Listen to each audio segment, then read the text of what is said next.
जी, अस्सलाम वालेकुम। मेरा नाम डॉक्टर ज़हरा है, फार्माकोलॉजी डिपार्टमेंट से। छुट्टियों से पहले ऑटोनॉमिक नर्वस सिस्टम आपका शुरू हुआ था। सर आपको एंटी मस्कुलिनिक कराएंगे। मेरा टॉपिक है आज का ही गैंग्लियन ब्लॉकर्स। गैंग्लियन ब्लॉकर्स पढ़ने से पहले आपको बेटा physiology of autonomic nervous system का जो आउटफ्लो है from the central nervous system वो थोड़ा पता होना चाहिए। अच्छा जी, उसमें दो सिस्टम है, सिम्पैथेटिक एंड पैरासिम्पैथेटिक। जो सिम्पैथेटिक आउटफ्लो है from the central nervous system वो है कोलेक्टोलंबर रीजन से P1 to L2 लेवल तक। These are the preganglionic sympathetic fibers that lead through this region and they go and synapse in their respective ganglia. जो आप green में देख रहे हो, these are the sympathetic ganglia. ये कहाँ lie करते हैं? They lie alongside the vertebral column और in front of the vertebral column. ठीक है, these preganglionic fibers exiting through the cerebellum region, they're going into the respective sympathetic ganglia. और these are all cholinergic fibers. On the other side, ये blue बने हुए हैं, this is the parasympathetic outflow from the central nervous system. ये कहाँ से होता है जी? वो thoracolumbar से था sympathetic का, parasympathetic का है from the cranial nerve 3, 7, 9, 10 and from the sacral nerve S2, 3, 4. ठीक है, these are also preganglionic fibers. Cholinergic fibers again, just like sympathetic preganglionic fibers, and they go and synapse to the postganglionic fibers in their parasympathetic ganglia, जो blue में बने हुए हैं। और ये कहाँ होते हैं? जो sympathetic के थे वो alongside the vertebral column थे, लेकिन इनके जो होते हैं parasympathetic के ganglia ये होते हैं present in or near the walls of the effector organ। आई हो गया, हार्ट हो गया, स्मूथ मसल्स हो गए, ठीक है, ये गैंग्लिया वहाँ रिसाइड करते हैं। तो पैरासिम्पैथेटिक जो की प्रीगैंग्लियोनिक फाइबर्स है थोड़ी लंबी है, लेकिन the point to remember is all the autonomic nervous system का जो आउटफ्लो है from the central nervous system, whether it is sympathetic, whether it is parasympathetic, these are the cholinergic fibres. Cholinergic fibre से क्या मतलब है कि वहाँ पे जो न्यूरोट्रांसमीटर है गैंग्लिया में रिलीज हो रहा है, this is that is acetylcholine. और गैंग्लिया में when whether they are sympathetic ganglia and whether they are parasympathetic ganglia, acetylcholine के लिए रिसेप्टर क्या है गैंग्लिया में? That is nicotinic receptor. जो डिस्टिंक्शन आपने याद रखनी है न्यूरोट्रांसमीटर्स की, जो वेरी करती है, हमने जैसे शुरू में पढ़ा था सिम्पैथेटिक सिस्टम के लिए न्यूरोट्रांसमीटर हमने देखे थे नॉरएड्रेनालिन है, एड्रेनालिन है, डोपामिन है, that is at the level of the effector organ.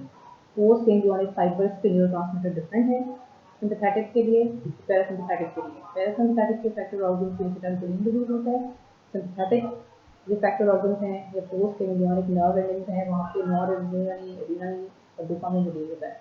मगर at the level of the ganglia, these are the preganglionic fibers, यहाँ बेसिक सिम्पैथेटिक सिस्टम हो या पैरासिम्पैथेटिक सिस्टम हो, जो न्यूरोट्रांसमीटर है एसिटाइलकोलिन एंड सिमिलरली जो रिसेप्टर है दैट इज आल्सो सिमिलर, वो है निकोटिनिक रिसेप्टर।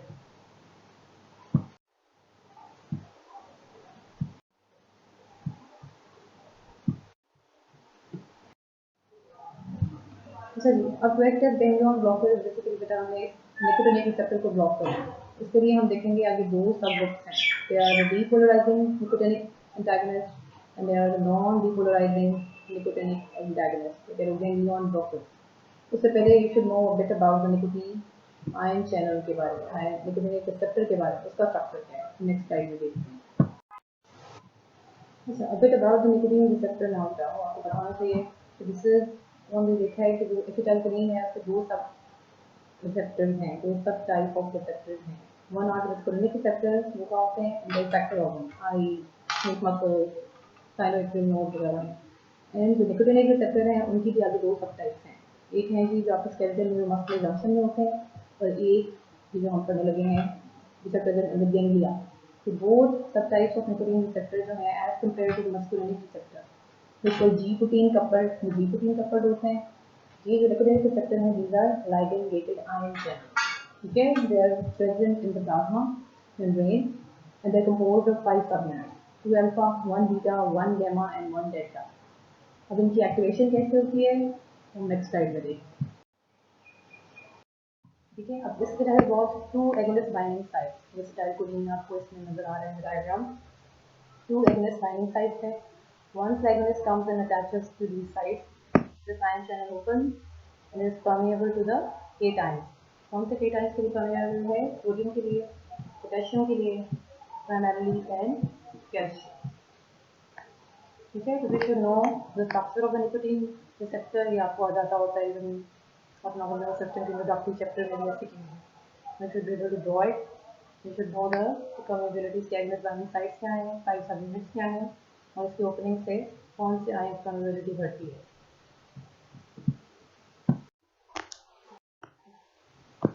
अब जैसे आपको बताया है कि ganglion blockers जो हैं अभी 2 सब टाइप्स के हैं. One are the depolarizing ganglion blockers. इनको हम दूसरे टर्म्स में कह सकते हैं these are the nicotinic agonist. ठीक है जी, इसमें निकोटीन खुद आ जाएगा, इसमें एसिटाइलकोलिन आ जाएगा और कार्बामाइलकोलिन आ जाएगा. ठीक है, हम देखेंगे कि निकोटीनिक एगोनिस्ट की मैकेनिज्म में देखेंगे कि कैसे एज गैंग्लियन ब्लॉकर्स एक्ट कर रहे हैं. ठीक है जी, तो ये क्या करते हैं बेटा, in the presence of cholinesterase inhibitor. Cholinesterase inhibitor क्या था? इट वाज एन एंजाइम जो कि डिग्रेड करता है निकोटीन, एसिटाइलकोलिन और कार्बामाइलकोलिन को. अगर आप वो साथ देते हो तो they won't be degraded in the synaptic cleft. So they have got prolonged action and they cause prolonged depolarizing action at the nicotinic receptors. ठीक है जी, जो prolonged depolarization है it ultimately results in blockage of that receptor. क्योंकि subsequent impulses जो आएंगी they cannot be transmitted now. ठीक है, for the subsequent impulses to be transmitted, depolarization एक impulse आई, depolarization होती है, then the membrane goes back to the repolarization and then that membrane is responsive to the subsequent impulses once it is depolarized. और जो prolonged depolarization है it makes the membrane unresponsive to the subsequent impulses.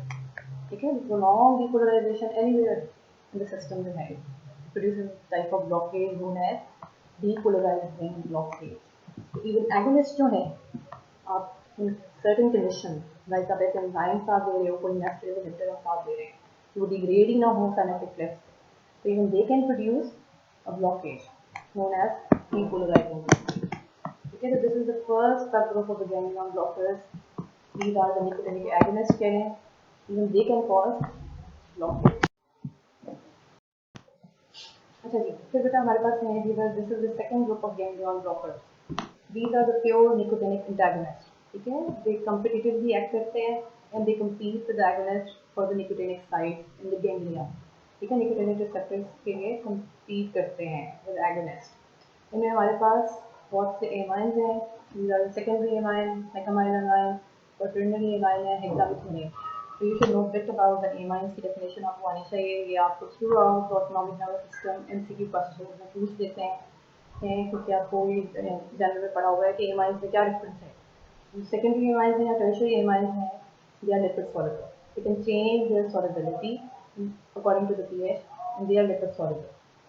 ठीक है, they can become lipid soluble. लेकिन as compare to that the quaternary amines हैं, they are permanently charge, they can not change their solubility. ठीक है, तो इसका impact CNS पे आता है. परमानेंटली चार्ज क्वाटर्नरी एमाइंस हैं, उनकी सीएनएस पे एडवर्स इफेक्ट्स नहीं है because they can not cross the CNS. लेकिन जो सेकेंडरी एमाइंस या टर्शियरी एमाइंस हैं, they can cross the CNS and they can cause CNS adverse effects. ठीक है जी, तो these are the pure nicotinic antagonists. कैसे एक्ट कर रहे हैं? They are competing for the nicotinic receptors in ganglia with the agonist acetylcholine. ठीक है, तो these are two mechanisms हैं by which ये जो competitive antagonist हैं निकोटीन के, आगे इनकी भी 2 सब टाइप्स हैं. या फिर ये compete करेंगे for the receptor side, ठीक है, like trimethophan. या फिर बताइए क्या करते हैं, as we have seen कि nicotine receptor जो है it is an ion channel. We can physically occupy the ion. This can also lead to the blockage of the competitive बनी होती है थोड़ी बहुत, लेकिन this can also lead to the blockage of the nicotine receptor. इसमें hexamethonium that was a quaternary amine, तो इस process के थ्रू एक्ट करता है. अगर सम अप करो तो मैकेनिज्म क्या है जी गैंग्लियन ब्लॉकर्स का. At one side we have got nicotinic agonist जिनको हम कहते हैं depolarising ganglion blockers, prolong depolarisation कर देते हैं. At the other end we have the pure nicotinic antagonist, जो गैंग्लियन रिसेप्टर हैं निकोटिन के, वो उनको ब्लॉक करते हैं. ठीक है, जो ब्लॉक करते हैं निकोटिन रिसेप्टर को, उनमें ट्राइमेथोफेन वगैरह आ जाएंगे. और किस तरह से निकोटिन रिसेप्टर ब्लॉक हो सकते हैं? बस physically they occupy the ion channel. ठीक है, आयन चैनल्स को ही ब्लॉक कर दिया. agonist binding sites को ब्लॉक नहीं करते by physically occupying the ion channel.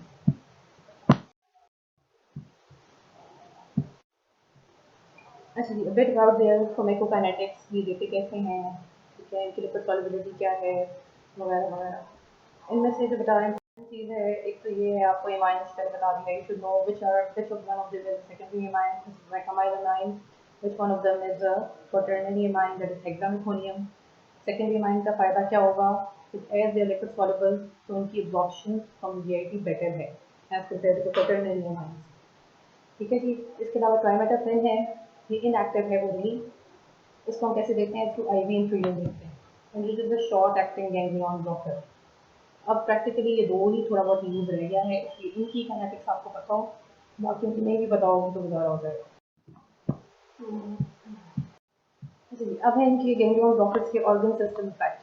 सारे मेजर ऑर्गन्स पे आपको हर ऑटोनॉमिक नर्वस सिस्टम का जो ग्रुप है उसके इफेक्ट्स आने चाहिए। तो गैंग्लियन ब्लॉकर्स बेटा प्रैक्टिकली क्या कर रहे हैं, by blocking the ganglia they are practically interrupt कर रहे हैं both parasympathetic and the sympathetic outflow to the affected organs. ठीक है जी। तो इनका इफेक्ट लेकिन क्या आता है, क्योंकि पैरासिम्पैथेटिक सिंपैथेटिक एक्टिविटी जो है मोस्टली ऑर्गन्स में ऑपोजिट है। लाइक अगर आई में एक चीज़ मायोसिस कराती है तो दूसरी में रियासिस कराती है। ठीक है जी। लेकिन दोनों की आउटफ्लो रुक जाएगी तो नेट इफेक्ट क्या आता है ऑर्गन पे, उसके लिए आपने याद रखना है कि एवरी ऑर्गन के लिए कोई सिस्टम प्री डोमिनेंट है, तो वो जो प्री डोमिनेंट ब्लॉक होता है तो उसका इफेक्ट आएगा। ठीक है जी। ब्लॉक दोनों हो रही हैं आपको, sympathetic and parasympathetic, you have to remember वहाँ पे प्री डोमिनेंट सिस्टम कौन सा है। लाइक सेंट्रल नर्वस सिस्टम पे इनमें से कौन से इफेक्ट देगा, जो लिपिड सॉल्युबल हैं उसमें इसको क्रॉस कर सकते हैं। क्वाटर्नरी एमाइन के साथ इतना नहीं आता है हेक्सामेथोनियम के साथ, लेकिन मेकामाइलामाइन हमने देखा था कि it was a secondary amine, it is lipid soluble, it is cross कर पीएनएस और ये क्या वर्क देगा, क्योंकि आपको पता है सेरोटोनिन जो है it is a central neurotransmitter as well. वहाँ पे क्या करता है, सेडेशन कराएगा, ट्रेमर्स कराएगा एंड सम मेंटल एबेलिएशन वगैरह हो सकती है। सेकेंडली आप हैं आई पे इफेक्ट। अब आई पे क्या हुआ है जी, आई पे आपको दो चीज़ें आनी चाहिए, एक तो प्यूपल पे क्या असर पड़ता है और सिल्वी मसल पे क्या इफेक्ट होता है हर ऑटोनॉमिक ग्रुप का, ऑलमोस्ट आप माना चाहिए। अब आई की जो प्यूपल की डायमीटर है बेटा, it is controlled by the iris muscle. Iris को we have got to type of muscles, one is dilator muscles which are innervated by sympathetic system। ठीक है, वो क्या करते हैं, because by activating the iris dilator muscle they cause dilatation of the pupil, जिसको कहते हैं mid reaction। Opposed to that, जो parasympathetic system है वो इनर्वेट करता है आपकी आइरिस के कंस्ट्रिक्टर मसल्स को। ठीक है, उससे क्या होगा, आइरिस के कंस्ट्रिक्टर मसल क्या करते हैं जी, मायोसिस, जिसे कहते हैं पीपल की कंस्ट्रक्शन ऑफ द पीपल। ठीक है जी। अब आपने गैंग्लियन ब्लॉक दिए, you have interrupted the outflow of both the systems, लेकिन नेट इफेक्ट क्या आता है, क्योंकि रिमेंबर ऑन आई प्रीडोमिनेंट जो इनर्वेशन है दैट इज पैरासिम्पैथेटिक। तो पैरासिम्पैथेटिक क्या कर रही थी, मायोसिस कर रही थी। By giving ganglion blockers we have block that miosis, तो क्या होगा जी, moderate dilation of the pupil will be seen. Second effect आपने करना है that is on the Silvi muscle. Silvi muscle पे जो प्रीडोमिनेंट है, मतलब प्रीडोमिनेंट नहीं, एक्सक्लूसिवली जो इनर्वेशन है that is from the parasympathetic system.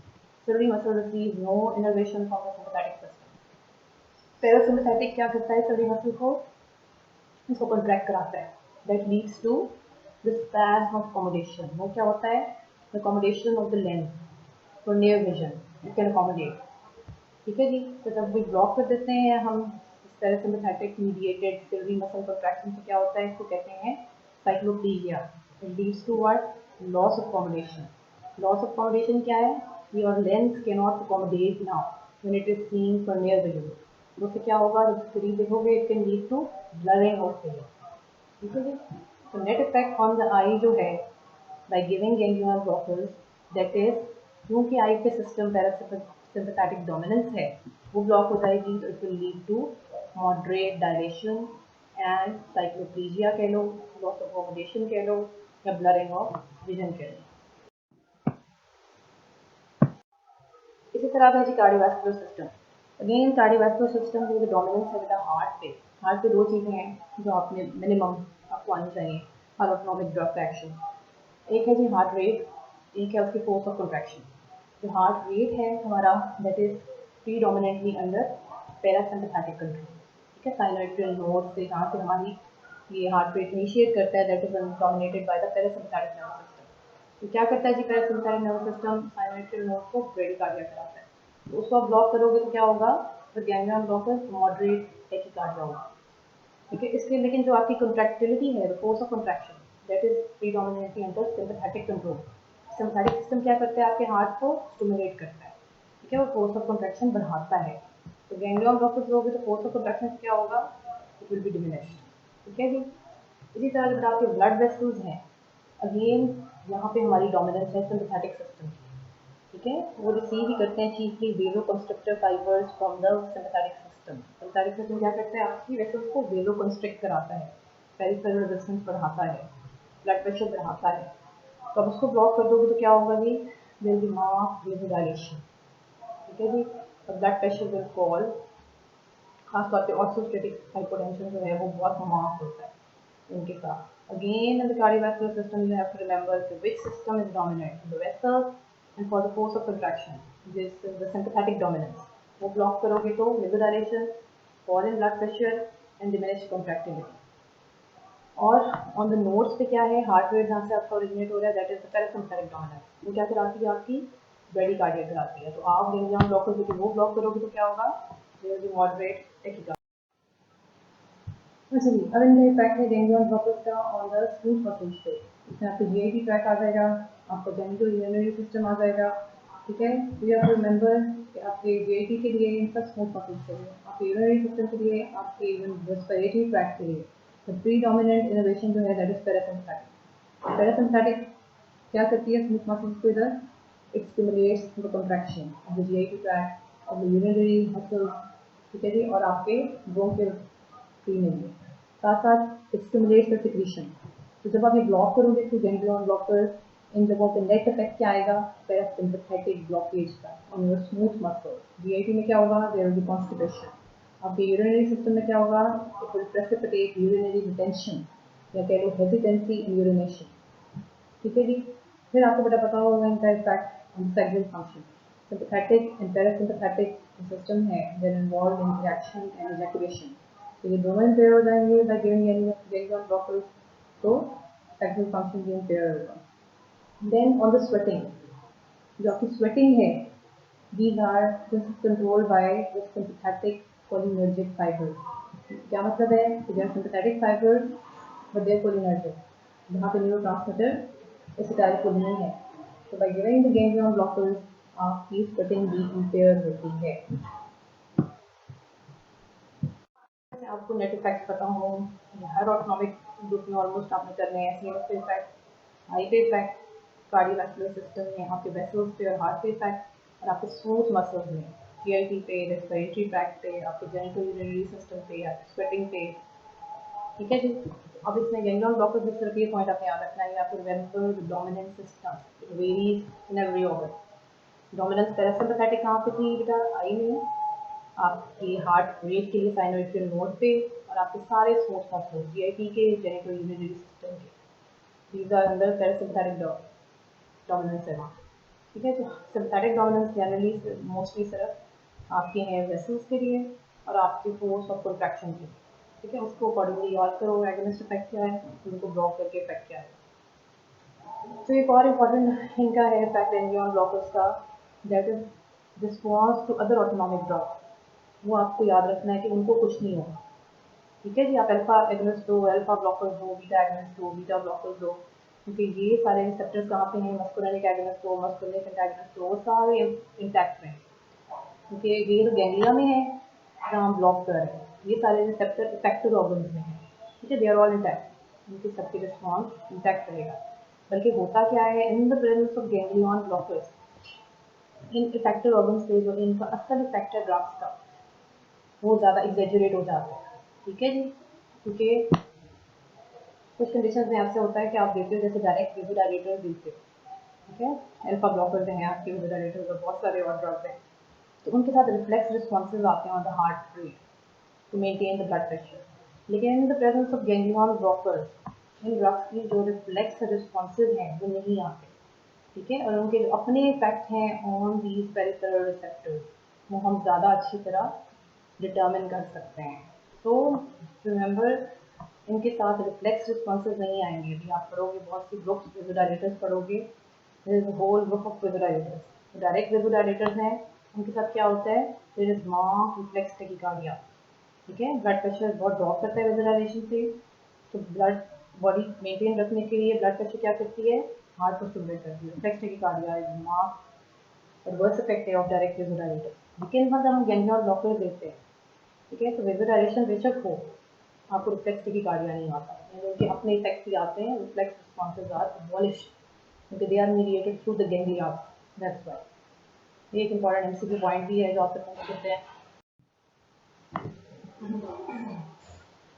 अब मुझे बताएं कि क्लिनिकल एप्लीकेशन, आपको पहले बताया है कि गैंग्लियन ब्लॉकर्स जो हैं their use is infrequent now, why, because we got more selective blockers available now. ठीक है, आप सभी सिंपैथेटिक पैरासिम्पैथेटिक आउटपुट दोनों को रोक रहे हैं। We have got selective sympathetic blockers now, उसमें भी सब ग्रुप्स हैं हमारे पास, अल्फा ब्लॉकर्स भी हैं, बीटा ब्लॉकर्स भी हैं। सिमिलरली पैरासिम्पैथेटिक को रोकने के लिए we have got selective muscarinic blockers as well. इनका देने का नुकसान क्या है, अगर दो के साथ आप, इनके साथ wide range of undesirable adverse effects आते हैं। आप सिर्फ पैरासिम्पैथिक सिस्टम को रोकना चाहते हो, ये बाकी सिस्टम में सिम्पैथिक को भी रोक रहा है। तो their clinical use is infrequent now. थोड़े बहुत जो इसमें यूज हो रहे हैं, मेकामाइल एमाइन यूज हो रहा है, ट्राइमेटाफेन यूज हो रहा है, उनकी एक दो बस आपको यूज आने चाहिए। मेकामाइल एमाइन जो है वो कहाँ यूज करते हैं, जो स्मोकिंग क्विट करना चाह रहे हैं उनमें to reduce the nicotine craving, वहाँ पे यूज हो रहा है। ट्राइमेटाफेन आपको बताया था, इसमें शॉर्ट एक्टिंग गैंग्लियन ब्लॉकर है जो कि हम आईवी इन्फ्यूजन के लिए देते हैं, आईवी इन्फ्यूजन के थ्रू देते हैं। तो कहाँ देते हो जी, क्योंकि आपको बताया वेजोडाइलेशन करते हैं, अपना ब्लड प्रेशर ड्रॉप करते हैं, ठीक है बाय। तो इसके इनको कहाँ देंगे, हाइपरटेंसिव इमरजेंसीज में याद कर लो। एक anti produce controlled hypertension in surgeries वगैरह में जहाँ पे ब्लीडिंग के चांसेस होते हैं, to reduce the chance of bleeding. ठीक है, तो ये दो यूज आपके लिए बहुत हैं और एक मेकामाइल एमाइन का यूज है। एक में इनका मेजर यूज है गैंग्लियन ब्लॉकर्स का, दैट इज इन रिसर्च। ठीक है जी, फार्माकोलॉजिकल एंड फिजियोलॉजिकल रिसर्च में ज़्यादा है as compare to other clinical application. वहाँ पर क्या फ़ायदा है कि they block all the autonomic outflow from the central nervous system. तो क्या होता है जी, जो ड्रग हम टेस्ट करना चाहते हैं उनके पेरिफेरल एक्शन जो हैं they can be determine more accurately कि हमने सारे रिफ्लेक्सेस ब्लॉक कर दिए, ब्लॉकिंग द गैंग्लिया। ठीक है, कोई रिफ्लेक्स एक्शन नहीं आएगा। उन ड्रग्स की जो रिसर्च की, जो न्यू ड्रग है, उनके जो अपने एक्शंस हैं on the peripheral system, on the peripheral receptors, they can be determine more accurately in the presence of ganglion block. ठीक है जी, तो इनका ये एक ज़्यादा कॉमन एडवर्स इफेक्ट है आपके रिसर्च में। चलिए, this comes up ganglion blockers. तो गैंग्लियन ब्लॉकर्स को पढ़ने का फ़ायदा ये होगा आपको कि आपको थोड़ा सा जो सिंथेटिक और पैरासिम्पैथेटिक इफेक्ट हर ऑर्गन से पता चल जाएगा क्या है। ठीक है, साथ साथ पढ़ लें, यहाँ तो पढ़ा नहीं, वहाँ रह के थोड़ा बहुत पढ़ लीजिएगा। अल्लाह।